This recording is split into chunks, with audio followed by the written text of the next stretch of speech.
Okay, so how to join the copy trading by Taurex. The first thing we want to do is download the copy trading by Taurex app on your device, and that's available on Google Play and App Store. Once that's downloaded, open up the app and you'll see a screen that looks like this. Then what we want to do is click login at the bottom here, and that will take us to a screen that looks like this. And here we have two options. We can either press sign up if we don't have an account with Taurex already.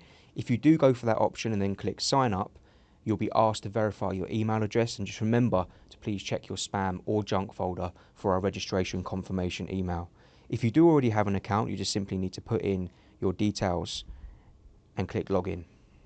Okay, once you're logged into the app, it's really, really easy. What we then want to do is start to link our account. I'm going to show you how to do that.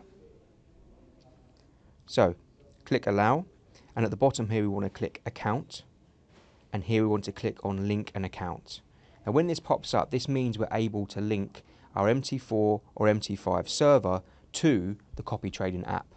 So I've got an account MT5 and I want to type in the account number and also the password to that as well. And you can get that from your global.mytaurex.com. Okay, click I accept here. And then we want to select here whether we want to be a copy trader or whether we want to provide strategies. Let's say we want to copy trades, then click done. Okay, and that's it. We're pretty much all set up now to be able to be a copy trader and start copying.